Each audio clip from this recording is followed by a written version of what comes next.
வாழ்க வையகம், வாழ்க வையகம், வாழ்க வளமுடன். குருவே துணை. அனைவருக்கும் இனிய காலை வணக்கம். அருந்தமிழ் மூதாட்டி ஔவையார் அருளிச் செய்த மூதுரை பார்த்து கொண்டிருக்கிறோம். இன்று கவியன் 22 வினை பயன் விடாது என்னும் தலைப்பில் அமைந்த கவிதை. எழுதியவாறே காண் இறங்கும் மட நெஞ்சே, கருதியவாறு ஆமோ கருமம். கருதிப்போய் கற்பகத்தைச் சேர்ந்தோர்க்கு காஞ்சிரங்காய் ஈந்ததேன் முற்பவத்தில் செய்த வினை.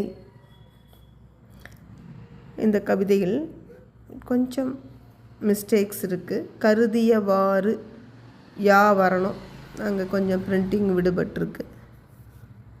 அதே போல் காஞ்சிரங்காய் ஈந்தது ஏன், இன்னுக்கு பதிலாக இல்லு வந்துருச்சு. சரி, இப்போ நம்ம பொருள் பார்க்கலாம்.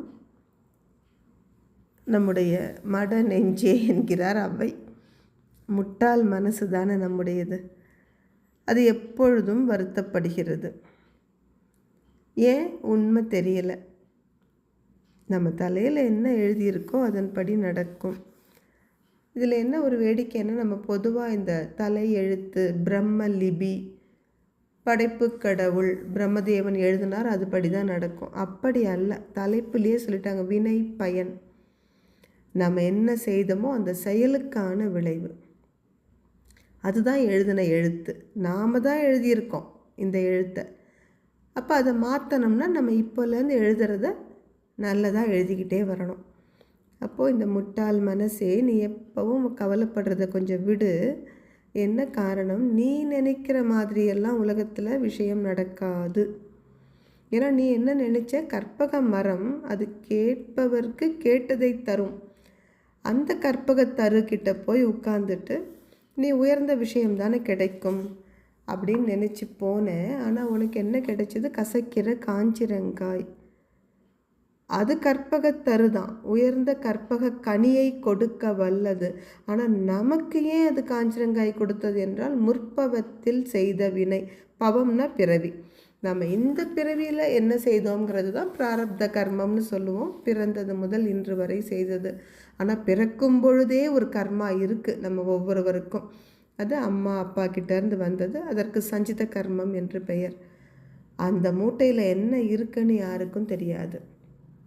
எனவே ஏதாவது ஒரு துன்பம் நமக்கு வாழ்க்கையில் வந்ததுன்னா நம்ம அதை என்ன எடுத்துக்கணும்? இது நம்முடைய பழைய வினையின் காரணமாக வருகிறது.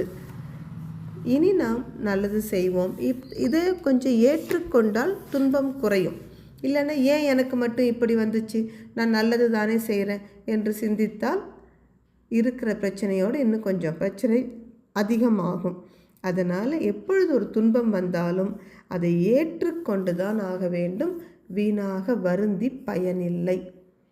தொடர்ந்து சிந்திப்போம். அனைவருக்கும் நன்றி. வாழ்க வளமுடன்.